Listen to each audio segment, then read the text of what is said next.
Na mtazamaji bwana, hili ni tukio la ajali ya moto ambayo imetokea katika studio za msanii wa Bongo Flava anayekwenda kwa jina la Barnaba. Nadhani kila mtu atakuwa anafahamu kwamba Barnaba bwana ni mmoja kati ya wasanii ambao wapo katika industry ya muziki wa Bongo Flava kwa muda mrefu sana. Sasa studio zake bwana ziko Kinondoni jijini Dar es Salaam. Yani yuko na studio kadhaa, lakini moja kati ya studio zake maarufu kabisa ipo Kinondoni.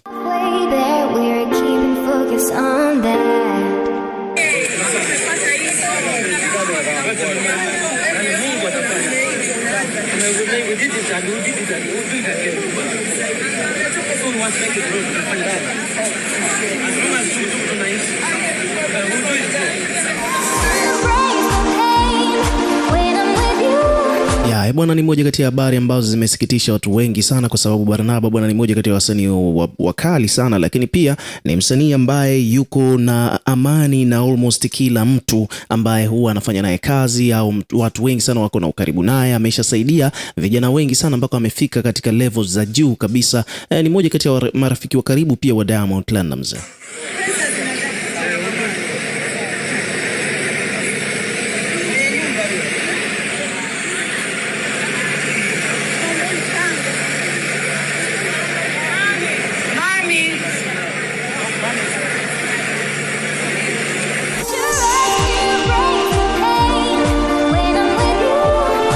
So habari kamili kuhusiana na tukio hili bwana ni kwamba inaeleza kwamba hapo wameandika, kwa mfano hapa kuna page hapo wamekuja wameripoti, wameandika kwamba bwana studio za mwanamuziki wa Kitanzania Elias Barnaba ya Inyasi maarufu kama Barnaba Classic zimeteketea kwa moto usiku wa kuamkia Juni 1 mwaka huu 2026 maeneo ya Mwananyamala jijini Dar es Salaam.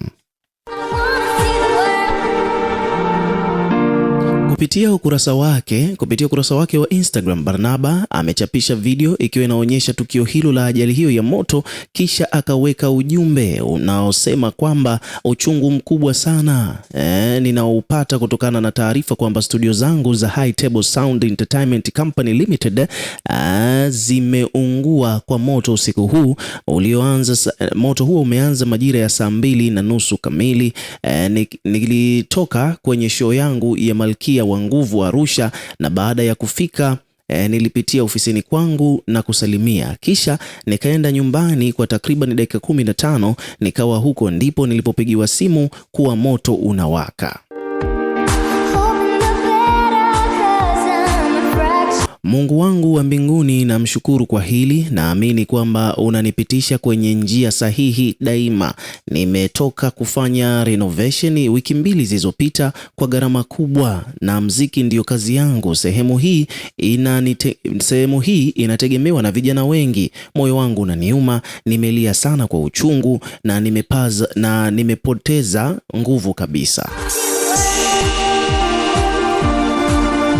Na sikitika kusema kwamba headquarters au HQ yetu imekuwa majivu. Asante Mungu kwa baraka zote ambazo nimezipokea, na nitaanza upya. Najua kazi yangu ni ngumu, lakini maisha yanatufundisha na nimepokea hili kama funzo. Maneno hadhimu kabisa ya Barnaba, japokuwa anapitia wakati mgumu kama hivi. Unaona kabisa kwamba studio imeharibika, lakini still bwana Barnaba bado yuko na imani, anazidi kujipa moyo, anamshukuru Mungu bwana. So ni jambo ambalo kiukweli linafundisha vijana wengi sana kitu katika maisha kwa ujumla, kwa kila ambacho kinatokea katika maisha ya kila siku.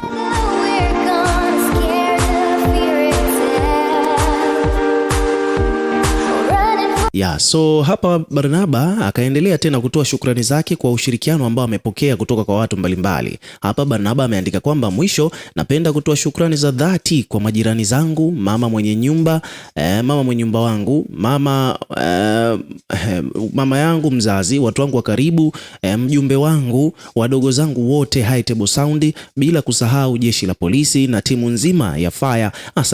Asanteni sana. Asante sana mama yangu kipenzi, mama Mami, mwenye nyumba wangu. Nimekaa hapo zaidi ya miaka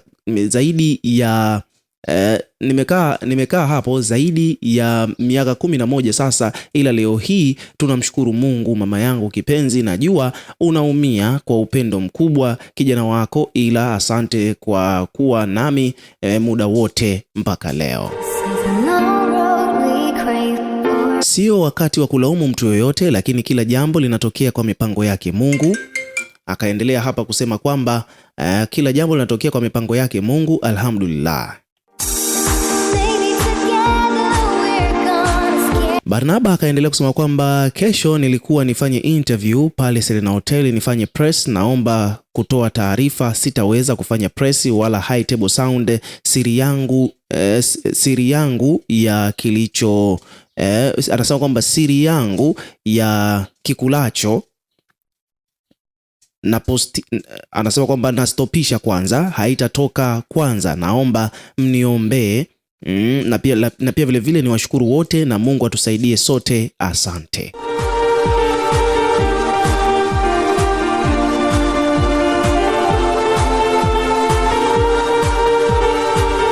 So hivyo ndivyo mambo yalivyo bwana. Barnaba bwana sio tu kwamba labda ni msanii wa muziki, lakini pia vile vile ni producer. Ukachana kwamba ni producer, lakini pia vile vile ana kampuni ya filamu ambayo inaitwa High Table Film Company.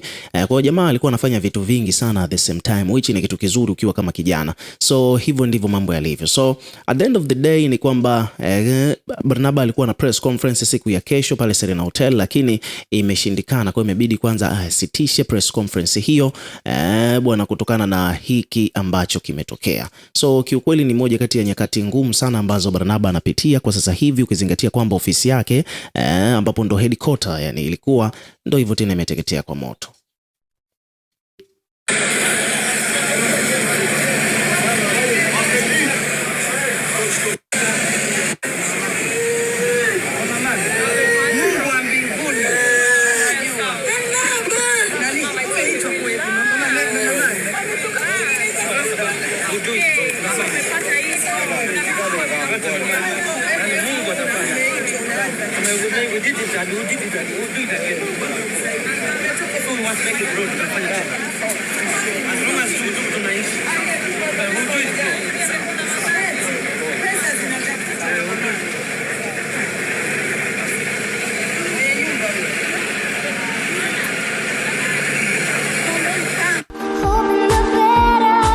So hivyo ndivyo mambo yalivyo bwana. Ukiwa kama mdau, na wewe pia endelea kuwa karibu na channel yetu, tutakuletea habari zaidi kuhusiana na hili tukio ambalo limetokea kwa msanii wa muziki Barnaba baada ya studio zake kuteketea. So ukiwa kama mdau, weka maoni yako, lakini pia vile vile hakikisha unazidi kuwa karibu na channel yetu kwa kulike, kushare na kusubscribe kwa ajili ya kupata update zaidi.